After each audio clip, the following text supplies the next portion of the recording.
ban the use of corporal punishment within the home. And according to Zolder and colleagues, 80% of children of the preschool age range are still being spanked, smacked, for the use of corporal punishment in use in the home. And corporal punishment is considered any physical injury in response to a misbehavior as long as it doesn't cross the state's boundaries of child abuse.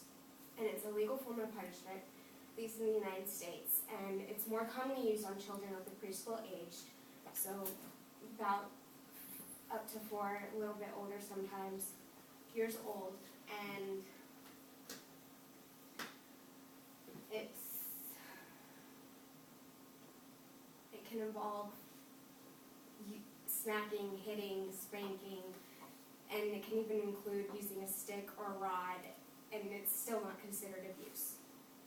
And according to the Psychological Association, it's very, very not recommended because it does promote the use of violence.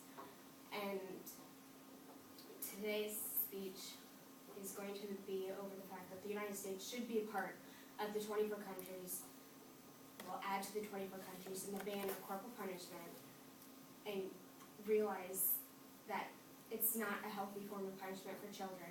And in today's speech, I'll cover what definition of abuse is in another country and how it overlaps with what's considered punishment here in the U.S., the ban of corporal punishment, and alternative methods to corporal punishment.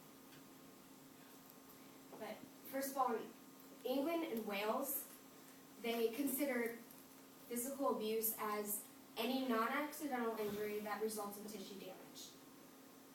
And they specify the damage as to hitting, shaking, throwing, poisoning, or burning, or scalding, drowning, suffocating, or otherwise causing harm to child. So pretty much just anything that's bad. And that can be, Appleton and Stanley cite that in the Child Abuse Review as well. And corporal punishment is technically a non-accidental injury. Hitting, smacking, and spanking are forms of hitting, and yet it's still a legal form of punishment. And a quote by Zolder and colleagues in the Child Abuse Review as well, made the point to say the parents in the United States are considered to have the right to discipline a child with their hands or an instrument, given that it does not cross the state's boundaries of child abuse. Yet, as an adult, it's illegal to strike an adult anywhere to inflict pain. And the ban on corporal punishment, and more specifically the UN Convention, Child of the Rights, more commonly known as UNICEF, they're basically an organization that promotes the well-being of children globally throughout the world. And they look to just promote their health. And they clarify that eliminating the widespread acceptance of corporal punishment is not only an obligation of the states, but under the convention, and like I said, it's a global thing, and there's so many countries that are considered part of this convention that contribute to this. And the United States is one of them, but they have not had this ban placed yet. But it's also a key strategy for reducing and preventing all forms of violence in societies.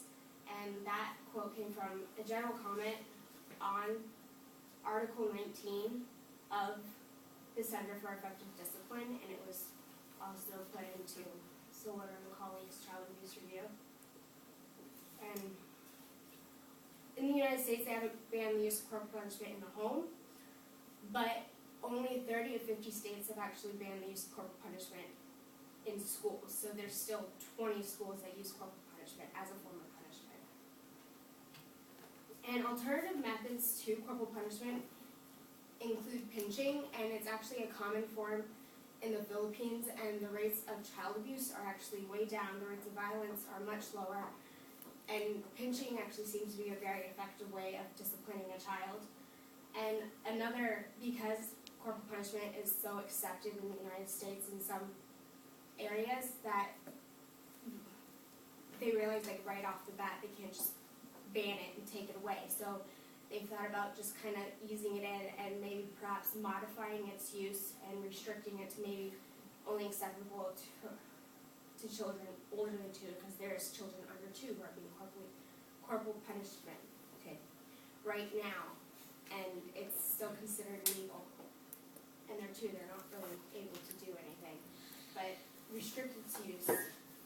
And then, as time goes on, educate people, and just educate how corporal punishment actually promotes violence and kind of reduce its acceptance within the United States, and so make people more aware that although it has been a form used in the past, that it should not be a form used now.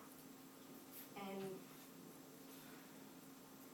so hopefully I've provided enough information to kind of have your own view on corporal punishment. I mean, raising the American Psychological Association has stated that they are opposed to this form of punishment and that it does promote violence. And Strauss states that banishing corporal punishment is the #1 main thing to do in order to reduce the amount of child abuse that's being used.